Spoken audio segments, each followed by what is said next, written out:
नमस्कार, स्वागत है आप सभी का देवभूमि समाचार में। मैं आपके साथ निकिता कश्यप। बुलेटिन की शुरुआत करते हैं। खबर देहरादून से है, जहां नीति आयोग ने जारी की निर्यात में उत्तराखंड ने छोटे राज्यों की श्रेणी में पहला स्थान हासिल कर देश भर में अपनी पहचान को और भी मजबूत किया है। जहां आपको बता दें कि रिपोर्ट के अनुसार यह सफलता राज्य की निर्यात नीतियों, बेहतर कारोबारी माहौल और मजबूत बुनियादी ढांचे का परिणाम है। तो वहीं नीति आयोग ने सूचांक में इंफ्रास्ट्रक्चर, कारोबारी, इकोनॉमिस्ट, तो वहीं जो नीतिगत सहयोग और निर्यात के प्रदर्शन है, ऐसे पहलुओं पर आकलन किया और जिसमें कि उत्तराखंड ने सभी मानकों पर बेहतर प्रदर्शन किया है। तो वहीं मुख्यमंत्री पुष्कर सिंह धामी ने प्रदेशवासियों को बधाई देते हुए कहा कि यह उपलब्धि पूरे राज्य के लिए गर्व का विषय है।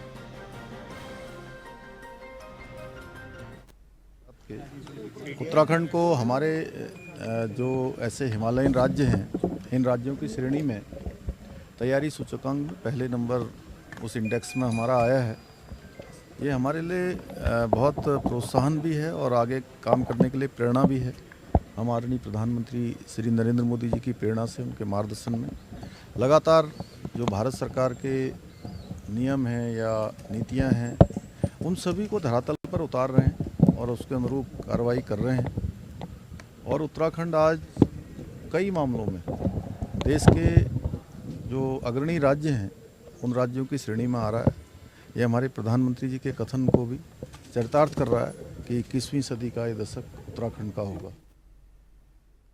खबरों में आगे बढ़ते हैं। इस वक्त की बड़ी खबर का रुख करते हैं। आपको बताते चले कि सुखवंत सिंह आत्महत्या मामले में बड़ा फैसला सरकार की ओर से लिया गया है, जहां आईजीएसटीएफ की अध्यक्षता में हाई लेवल की एसआईटी का गठन किया गया। आपको बताते चले कि उत्तराखंड पुलिस मुख्यालय का बड़ा फैसला सामने आया है और जहां 5 सदस्यीय एसआईटी अब इस मामले की गहनता से जांच करेगी और जहां जांच के लिए 12 पुलिसकर्मी गढ़वाल रेंज ट्रांसफर किए गए हैं। तो उस वक्त की बड़ी खबर आपको बता दें कि उत्तराखंड में पुलिस मुख्यालय ने सुखवंत सिंह आत्महत्या मामले में बड़ा फैसला लेते हुए आईजीएसटीएफ की अध्यक्षता में हाई लेवल एसआईटी का गठन किया है और जहां 5 सदस्यीय टीम अब इसमें विवेचना करेगी। पूरे तरीके से जो है निष्पक्ष जांच उनकी ओर से की जाएगी, जहां निष्पक्ष जांच सुनिश्चित करने के लिए 12 पुलिसकर्मियों को गढ़वाल रेंज में ट्रांसफर किया गया है। तो जबकि आपको यह भी बताते चले कि चमोली और रुद्रप्रयाग में भी संबंधित जांच लगातार जारी रहेगी और जिसमें कई अहम पहलुओं पर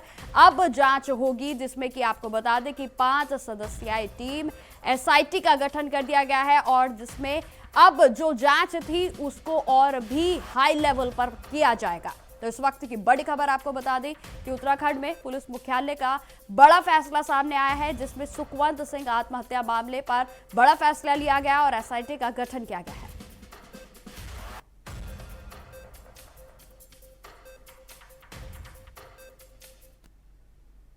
खबरों में आगे बढ़ते हैं। अब खबर देहरादून से है, जहां 20 सूत्री कार्यक्रम उपाध्यक्ष एवं क्रियान्वयन समिति के सदस्य ज्योति प्रसाद गोरेला ने जानकारी दी है कि वित्तीय वर्ष 2025 की समाप्ति से पहले लगभग सभी जनपदों के दौरे का कार्यक्रम तय किया गया है और अब तक मिली रिपोर्ट के अनुसार बागेश्वर, चंपावत और उधम सिंह नगर जिले में बेहतर प्रदर्शन कर रहे हैं। तो वहीं अन्य जनपदों में भी आयोजनों के क्रियान्वयन और व्यवस्थागत सुधार के लिए आवश्यक निर्देश दिए गए ताकि कार्यों की गति और गुणवत्ता में सुधार हो सके।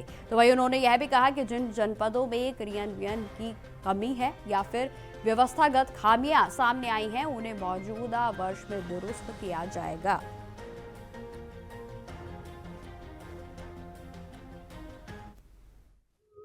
वित्तीय वर्ष की समाप्ति से पहले लगभग सभी जनपदों के दौरे का कार्यक्रम बनाया था। अभी तक की जो रिपोर्टें देखने में आ रही हैं, उसमें बागेश्वर, चंपावत और उधम सिंह नगर जिला, इन सभी 40 से 42 इंडिकेटर्स जो विकास के इंडिकेटर्स हैं, उनमें बेहतर स्थान बनाए हुए हैं, बेहतर कर रहे हैं। बाकी जनपदों में भी उन व्यवस्थाओं में, उन योजनाओं के क्रियान्वयन की दृष्टि से उन्हें सुधार के लिए कहा गया है। मुझे पूरी आशा है कि वर्तमान वर्ष में जो जनपद थोड़ा पिछड़ रहे हैं, जहाँ कार्यान्वयन में थोड़ी बहुत कमी है, जहाँ पर व्यवस्थागत कुछ खामियां हैं, उन सब बातों को हम दुरुस्त करेंगे और आने वाले समय में 2026 के लिए जो हम अपने लिए नॉर्म्स तय कर रहे हैं कि अभी तक हम जिला स्तरीय कार्यक्रमों की ही रेटिंग किया करते थे, रैंकिंग दिया करते थे, लेकिन 2026 में वित्तीय वर्ष के बाद हम ब्लॉक स्तर पर जाने वाले हैं। ब्लॉकों की भी हम रैंकिंग देने वाले हैं, जिससे हमें यह पता लगेगा कि कौन सा ब्लॉक बेहतर कर रहा है, कौन सा ब्लॉक आकांक्षी ब्लॉकों की श्रेणी में आएगा। खबर देहरादून से ही है, जहां मुख्य सचिव आनंद बर्धन ने जनपद के देहरादून के सेलाकुई में स्थगित, आपको बताते चले कि सगंध पौधा केंद्र का भ्रमण उनकी ओर से किया गया है और जहां जानकारी देते चले कि इस दौरान उन्होंने यह कहा कि हाई वैल्यू फसलों के उत्पादन और उनके प्रसंस्करण से प्रदेश के किसानों की आर्थिकी में उल्लेखनीय सुधार किया जा सकता है। उन्होंने सघन पौधा केंद्र को और भी अधिक मजबूत किए जाने पर जोर देते हुए प्रदेश भर में इसकी गतिविधियों के विस्तार की आवश्यकता बताई। तो वहीं मुख्य सचिव ने निर्देश दिए हैं कि सघन पौधा केंद्र के द्वारा किसानों को डोर स्टेप सहायता उपलब्ध कराई जाए और सभी जनपदों में उनकी जलवायु एवं भौगोलिक परिस्थितियों के अनुरूप एरोमेटिक फसलों का चयन कर अधिक से अधिक किसानों को इससे जोड़ा जाए।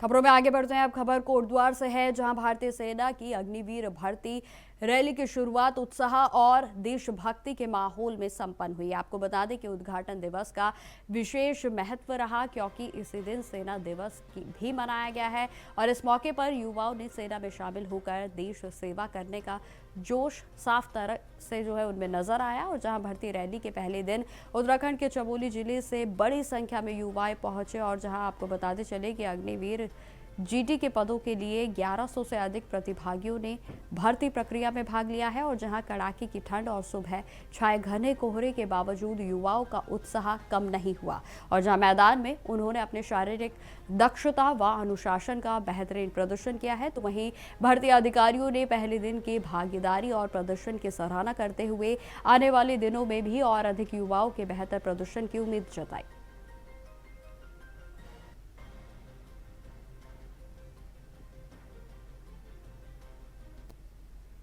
उत्तराखंड का नया गीत पुरानी प्रीत दर्शकों के बीच इस समय खूब वाहवाही बटोर रहा है और जहां इस गीत में पहली बार कुमाऊं गढ़वाल और जौनसार के कलाकारों ने एक साथ काम किया है। तो वहीं आपको बताते चलें कि गीत को जौनसार के प्रसिद्ध लेखक श्याम सिंह चौहान ने लिखा और जबकि नरेंद्र सिंह नेगी और प्रतीक्षा बमराना ने इसे अपनी मधुर आवाज में प्रस्तुत किया है। और आपको बता दें कि देहरादून में हाल ही में लॉन्च किए गए इस गीत को सोशल मीडिया पर 9 लाख से ज़्यादा लोग अभी तक देख चुके हैं, जहां अभिनव चौहान और श्वेता मेहरा ने इसमें बेहतरीन अभिनय किया और जहां दर्शकों ने उसे खूब सराहा है। तो वहीं आपको यह भी जानकारी देते चले कि जिससे कि पुरानी प्रीत गीत को जोरदार सफलता भी मिलती हुई नजर आ रही है।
खबरों में आगे बढ़ते हैं। उत्तराखंड में नर्सिंग भर्ती को लेकर विरोध के स्वर अब लगातार तेज होते हुए नजर आ रहे हैं और जहां नर्सिंग एकता मंच ने राज्य सरकार के खिलाफ आर पार की लड़ाई का ऐलान करते हुए मौजूदा लिखित नर्सिंग भर्ती विज्ञप्ति को नर्सिंग अभ्यर्थियों के हितों में के खिलाफ बताया है। जहां आपको बता दें कि मंच का यह भी आरोप है कि इस भर्ती प्रक्रिया से वर्षों से इंतजार कर रहे पुराने अभ्यर्थियों के साथ अन्याय हो रहा है। तो वहीं नर्सिंग एकता मंच के सरकार से मांग की है कि वर्तमान में भर्ती विज्ञप्ति को तत्काल प्रभाव से निरस्त कर नर्सिंग भर्ती वर्षावार पर कराई जाए।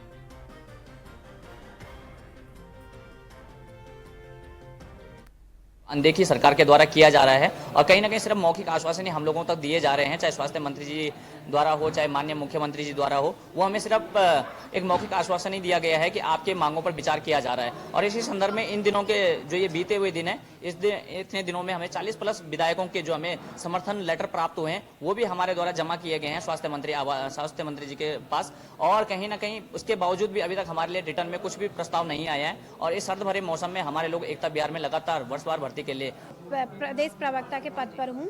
तो मैं हमारे धरने को यहाँ पर आज 41 दिन पूर्ण हो गए हैं, लेकिन शासन प्रशासन की तरफ से अभी तक कोई सुध लेने नहीं आया है और सरकार की तरफ से कहीं ना कहीं ये अनदेखी है। तो मेरे सरकार की इसी अनदेखी को देखते हुए हम लोगों का आगामी 19 जनवरी को हमारा मुख्यमंत्री आवास घेराव है और उसी दिन हम लोगों का सामूहिक मुंडन कर सरकार के प्रति एक विरोध प्रकट करेंगे, ताकि सरकार को एक स्पष्ट संदेश जा सके कि अब नर्सिंग कर्मी जो हैं इस अनदेखी को बिल्कुल भी बर्दाश्त नहीं करेंगे। तो खबरें लगातार जारी रहेंगी। फिलहाल रुकते छोटे से ब्रेक के लिए। तो ब्रेक के बाद एक बार फिर से स्वागत है आप सभी का। बढ़ते हैं खबरों की और। खबर देहरादून से है, जहां सबसे बड़े दूर अस्पताल में इमरजेंसी बिल्डिंग में देर रात मरीजों को इलाज के लिए घंटों तक इंतजार करना पड़ा। बता दें कि इमरजेंसी में बड़ी संख्या में मरीज पहुंचने के कारण व्यवस्था चरमरा गई। तो वहीं इस दौरान एक नवजात बच्चे को उसकी मां इमरजेंसी लेकर पहुंची, लेकिन वेंटिलेटर बेड खाली ना होने के कारण बच्चे को करीब 43 मिनट तक एम्बुलेंस में ही रखा गया। जहां आपको यह भी जानकारी देते चले कि मां लगातार डॉक्टरों से बच्चों को भर्ती करने की गुहार लगाती रही, लेकिन तत्काल भर्ती संभव नहीं हो सकी। और जहां पूरे मामले पर दून अस्पताल के मुख्य चिकित्सा अधीक्षक RS बिष्ट ने जानकारी दी है कि नवजात बच्चा प्री मैच्योर था और जहां उस समय अस्पताल में कोई भी वेंटिलेटर बेड खाली नहीं था। बच्चे की जान को खतरा ना हो इसलिए उसे एम्बुलेंस में ही रखा गया और जैसे ही बेड खाली हुआ उसे निक्को वार्ड में भर्ती कर दिया गया, जहां उन्होंने यह भी बताया है कि ICU और वेंटिलेटर बेड की सीमित संख्या के कारण इस तरह की समस्याएं सामने आ रही हैं। कम खर्च में बेहतर इलाज मिलने के कारण इमरजेंसी में मरीजों की भीड़ लगातार बढ़ रही है और जिससे कि दबाव और अधिक बढ़ रहा है।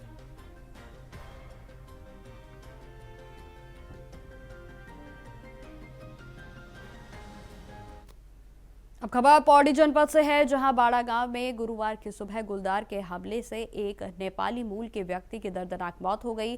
बताते चले कि मृतक की पहचान लक्ष्मण के रूप में हुई है, जो कि घटना के बाद पूरे गांव में दहशत फैल गई है। तो वहीं आपको बता दें कि ग्रामीणों का साफ तौर पर कहना है कि बच्चों के स्कूल खुल चुके हैं, लेकिन गुलदार के आतंक के चलते बच्चों का स्कूल जाना और ग्रामीणों का खेतों में काम करना बेहद ही जोखिम भरा हो गया है। ग्रामीणों ने गुलदार को आदमखोर घोषित कर उसे शूट करने के आदेश जारी करने और क्षेत्र में शूटर की तैनाती की मांग की है। जहां इस मामले में DFO पौड़ी महतीन यादव ने जानकारी दी है कि ग्रामीणों की मांग को लेकर उच्च अधिकारियों से लगातार वार्ता की जा रही है। उन्होंने यह भी कहा कि जैसे ही उच्च स्तर से आदेश प्राप्त होंगे उसी के अनुसार आगे की कार्रवाई भी की जाएगी। तो वहीं जिस स्थान पर शव बरामद हुआ है वहां विभागीय प्रक्रिया के तहत सैंपलिंग भी की जा रही है और उच्च अधिकारियों के निर्देशों के अनुरूप आगे की कार्रवाई अमल में लाई गई। अधिकारी नोटियाल जी का कॉल आया था कि सर पौड़ी के पास बाड़ा गांव में एक घटना की सूचना मिली है, जिसमें नेपाली मूल के व्यक्ति जिनका नाम लक्ष्मण शाही बताया जा रहा है, उनको तेंदुआ उठाकर ले गया है और उनकी डेथ हो गई है। जिसके क्रम में तत्काल मेरे द्वारा उनको निर्देशित किया गया कि वो SDO और तमाम अपनी टीम को ले जाएं और क्षेत्र में मुआयना करके बॉडी को रिकवर करें और साक्ष्य अपने एकत्रित करें। हमारी मांग तो ये की है, जब तक यहाँ पे शूटर नहीं आए तब हम बॉडी को नहीं उठने देंगे, क्योंकि यहाँ पे ये इस क्षेत्र की दूसरी घटना है। अभी आपको पता है कि यहाँ इससे पहले यहाँ गजल में एक घटना घटी थी। और हमारे गांव की ये दूसरी घटना है। इससे पहले 1 महीने पहले हमें यहाँ पे भालू दिखा था, ठीक है। उस समय भी हमने वन विभाग को यहाँ पे सूचित किया था कि हमारे गांव में भालू आ चुका है।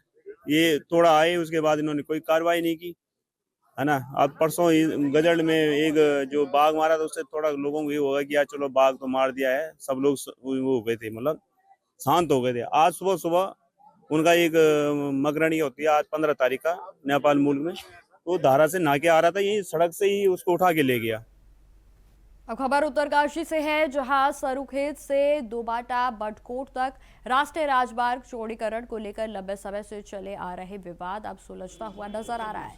जी हां, आपको बता दें कि इस संबंध में उप जिलाधिकारी की अध्यक्षता में नगर की एक आम बैठक आयोजित की गई और जिसमें कि नगर के प्रबंधजन, तो वहीं नगर पालिका प्रतिनिधि, व्यापार मंडल और होटल एसोसिएशन के पदाधिकारियों ने हिस्सा लिया। और जहां बैठक में बटकोट बाजार से होकर राष्ट्रीय राजमार्ग के चौड़ीकरण किए जाने पर सभी पक्षों ने आम सहमति जताई है। गौरतलब हो कि सरूखेत से दोबाटा तक एनएच चौड़ीकरण का मामला लंबे समय से लंबित है और विवादों से भी घिरा रहा, जहां नगर वासियों की मांग थी कि एनएच को बटकोट बाजार से जोड़ा जाए और जहां स्मर खेड़े क्षेत्र से भी आपत्तियां सामने आई और इसके बाद विषय पर एनएच कार्यालय में बैठक भी हुई और जहां विस्तार पूर्वक चर्चा के बाद सरूखेत से दोबाटा तक चौड़ीकरण पर सहमति बनी है। सरूखेत से दोबाटा तक सड़क अलाइनमेंट के विषय में बैठक हुई है और सरूखेत से बाजार से होते हुए दोबाटा तक अलाइनमेंट पर सर्वसम्मति से निर्णय लिया गया है। सहमति बन गई लोगों? हाँ, लोगों की सहमति बन चुकी है। देखिए, नगर पालिका परिषद बड़कोट ने, जो नगर पालिका क्षेत्र के लोग हैं यहाँ पे, या जो तीर्थ यात्री आते हैं, पहला पड़ा हुआ है यमुनोत्री धाम, तो यहाँ पे काफ़ी तादाद में लोग आते हैं। तो नगर पालिका ने जो उपविधि बनाई है भवन निर्माण को लेकर, चाहे वो व्यावसायिक हो या आवासीय हो या रोड को लेके हो, ड्रेनेज को लेके, तो उस उपविधि में सभी जनमानस की जितनी भी उसकी सुविधा की चीज़ें उनको ध्यान में रख के बनाई गई हैं। जैसे जो भी रोड बड़कोट में कटेगी, ये नगर पालिका के बाइलॉज में है कि वो 2 लेन रोड होगी। जो हमारे तिराहे हैं, चौराहे हैं, यहाँ पे मिनिमम ये हमें 10 फीट डाया का एक गोलाकार या त्रिभुजाकार में जगह देंगे, ताकि जो इस संस्कृति है सहस्त्र भाव बड़कोट की, हम वहाँ पे जैसे सहस्त्र भाव चौक है गए, हमारे पास में यहाँ पे इस क्षेत्र में सहस्त्र भाव हो गए, परशुराम हो गए, जमदग्नि हो गए, माँ यमुना हो गए, ताकि उन चौराहों पे हम इन सभी की आकृतियाँ लगा पाए, मूर्तियाँ लगा पाए, जिससे जब तीर्थ यात्री क्षेत्र में आता है तो उसको ये लगे कि वाकई में देवभूमि में जा रहा हूँ। ये राष्ट्रीय राजमार्ग ये 507 का ये 3.5 किलोमीटर का प्रभाग था, सरूखेत से लेकर दोबाटा तक का, जिसका अलाइनमेंट अभी तक अप्रूवल नहीं हो पाया था, जिस कारण से हमारी डीपीआर भी सैंक्शन नहीं हो पा रहे थे। तो इस अलाइनमेंट की सहमति हेतु ये पब्लिक कंसल्टेशन गाइडलाइन है मिनिस्ट्री की, एक मीटिंग होनी चाहिए, जो आज जिलाधिकारी महोदय के प्रतिनिधि के रूप में हमारे एसएम साहब थे, इनके आपके अध्यक्षता में संपन्न हुई और इस पे 3-4 अलाइनमेंटों पे डिस्कशन हुआ और ये आम सहमति बनी है कि सरूखेत से पुराना मार्केट होते हुए, बड़कोट मार्केट से होते हुए दोबाटा तक की जो एग्जिस्टिंग रोड है 507, इसी का चौड़ीकरण करते हुए जो 2 लेन चौड़ीकरण का कार्य किया गया। खबरों में आगे बढ़ते हैं। मकर संक्रांति के मद्देनजर हरिद्वार के एसएसपी के द्वारा चलाए जा रहे चेकिंग अभियान के तहत मंगलोर पुलिस को बड़ी सफलता हासिल हुई है। आपको बताते चले कि लंढोरा क्षेत्र में पुलिस ने CIU की संयुक्त टीम ने हरियाणा नंबर के एक कैंटर को पकड़ते हुए उसमें से 300 पेटी हरियाणा की शराब को बरामद किया है और इस दौरान कैंटर चालक को भी मौके से गिरफ्तार कर लिया गया। तो वहीं पुलिस पूछताछ में आरोपी ने बताया है कि शहर चंडीगढ़ से लाई जा रही थी ये शराब और उसे बिहार ले जाया जाना था, जहां आपको बता दें कि चेकिंग की भनक लगने पर चालक ने वाहन का रूट बदलने की भी कोशिश की, लेकिन पुलिस की तत्परता से कैंटर को पकड़ लिया गया। फिलहाल पुलिस आरोपी शराब और कैंटर को जब्त कर कोर्ट में पेश करने की तैयारी कर रही है। तो फिलहाल मेरे साथ इस बुलेटिन में इतना ही। देश दुनिया की तमाम खबरों की जानकारी के लिए बने रहें हमारे साथ। नमस्कार।